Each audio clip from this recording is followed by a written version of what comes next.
Excel PU college ಗುರುವಾಯಿನಕೆರೆ, ಕರ್ನಾಟಕದ number 1 PU college. Admissions open now. ಯಾರಾದ್ರೂ ಆಗ್ಲಿ ಕಾನೂನಿಗೆ ವಿರುದ್ಧವಾಗಿ ಏನ್ ಕೆಲಸ ಮಾಡಿದ್ರೆ, ಚಟುವಟಿಕೆ ಮಾಡಿದ್ರೆ ಅವ್ರ ಮೇಲೆ ಕ್ರಮ ತಗೊಳ್ತಾರೆ. ಅವ್ರು ಯಾವ ಪಾರ್ಟಿ ಅನ್ನೋದು ಆಮೇಲೆ ಪಕ್ಷ ನೋಡಕ್ ಹೋಗೋದಿಲ್ಲ. ಯಾರಾದ್ರೂ ಇರ್ಲಿ, ಎಲ್ಲರಿಗೂ ಆಪ್ತರಿರ್ಲಿ, ಆದ್ರೆ ಈ ಕಾನೂನು ವಿರುದ್ಧವಾಗಿ ಕೆಲಸ ಮಾಡು ಅಂತ ಹೇಳ್ತಾರೆ ಯಾರಾದ್ರೂ, ಅವರಾದ್ರೂ ಹೇಳ್ತಾರ ಆಪ್ತರು?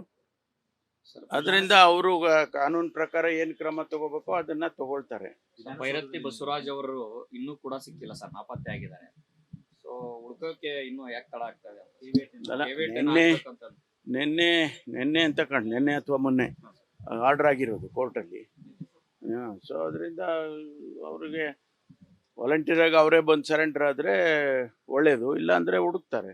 ವಿಧಾನಸೌಧದಲ್ಲಿ ನಿಗೂಢ ಪ್ರಕರಣ ಭೈರತಿ ಸುರೇಶ್ ಅವರ ಕಚೇರಿಯಲ್ಲಿ ವ್ಯಕ್ತಿಯೊಬ್ರು 200 ಗ್ರಾಂ ಚಿನ್ನ ಮತ್ತೆ 1 ಲಕ್ಷ ಚಿಲ್ಲರೆ ಹಣ ಬ್ಯಾಗ್ ಇಟ್ಟು 2 ದಿನ ಆದ ನಂತರ ಬಂದು ನೋಡ್ತಾರಂತೆ ಮಾಯ ಆಗಿದೆ ಅಂತೆ ದೂರು ದಾಖಲಾಗಿದೆ.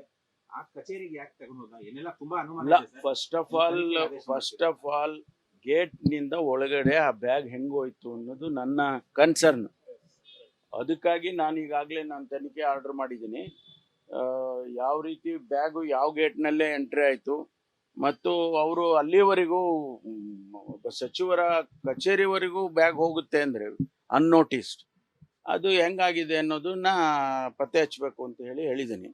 ಅದು ಇವತ್ತು ನಾಳೆ ಅವರು ನನಗೆ ಹೇಳಿದ್ರು ಯಾರಿಗೆ ಕೊಡೋದು ಎಲ್ಲ ನಾನು ಈಗಾಗಲೇ ಕಮಿಷನರ್ಗೂ ಹೇಳಿ, ಜಾಯಿಂಟ್ ಕಮಿಷನರು ಅವರು ಜವಾಬ್ದಾರಿ ತಗೊಂಡಿದ್ದಾರೆ. ಅದನ್ನ ಪತ್ತೆ ಹಚ್ತೀವಿ.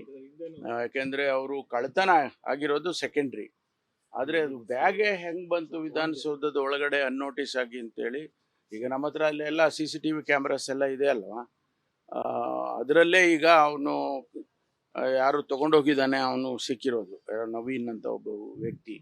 ಬಟ್ ಒಳಗಡೆ ಬಂದಿದ್ದು ಹೇಗೆ ಅನ್ನೋದನ್ನ ಪತ್ತೆ ಹಚ್ಚಿ ಅದು ಯಾಕೆ ತಂದ್ರು ಏನು ಅದೆಲ್ಲ ತನಿಖೆ ಮಾಡ್ತೀವಿ.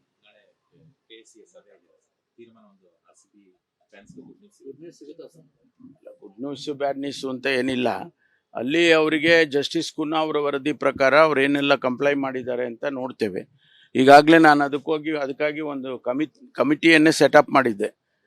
ಮಾನ್ಯ ಮಹೇಶ್ವರ ರಾವ್ ಅವರು, ನಮ್ಮ BBMP ಕಮಿಷನರು, ಅವರು ನಮ್ಮ ಪೊಲೀಸ್ ಕಮಿಷನರು, ಎಲ್ಲರೂ ಕೂಡ ನಾಳೆ ಚರ್ಚೆ ಮಾಡ್ತೀವಿ.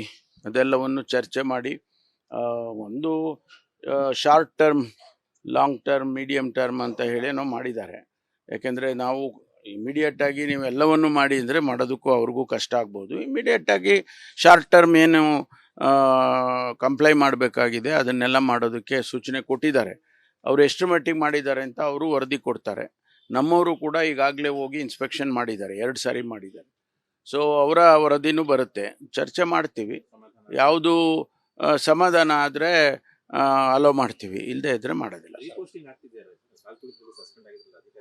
ಅವೆಲ್ಲ ಆಗ್ತಾ ಇದೆ, ಅದೆಲ್ಲ ಆಗ್ತಾ ಇದೆ. ಈಗ ನಾರ್ಮಲ್ಲಿಗೆ ಬಂದಿದೆ ಎಲ್ಲ ಇವ್ರನ್ನ ರೀಇನ್ಸ್ಟೇಟ್ ಮಾಡಿ ಅವರಿಗೇನು ಪನಿಷ್ಮೆಂಟು ಮತ್ತೊಂದು ಕೊಡಬೇಕಾಗಿದೆ, ಎನ್ಕ್ವೈರಿಗಳು ಅದೆಲ್ಲ ಕನ್ಫರ್ಮ್ ಆಗುತ್ತೆ. ಆದರೆ ಅವ್ರನ್ನ ಅಷ್ಟು ಜನನ ಆಚೆ ಇಟ್ಟು ಸೀನಿಯರ್ ಆಫೀಸರ್ಸನ್ನ ಸಾಧ್ಯ ಇಲ್ಲ ಅಂಥೇಳಿ ಮುಖ್ಯಮಂತ್ರಿಗಳು ರೀಇನ್ಸ್ಟೇಟ್ ಮಾಡಿದ್ದಾರೆ. ಅದ್ರ ಮೇಲೆ ಪೋಸ್ಟಿಂಗ್ಸ್ ಎಲ್ಲ ಕೊಡ್ತಾ ಇದ್ದಾರೆ. 35 ಜನ ಶಾಸಕರು ವಿದೇಶಿ ಟೂರ್ಗೆ ಹೋಗ್ತಾ ಇದ್ದಾರೆ. Thank you. ನ್ಯೂಸ್ ಫಸ್ಟ್, ನಿರ್ಭೀತಿಯಿಂದ ನಿಮ್ಮ ಪರವಾಗಿ.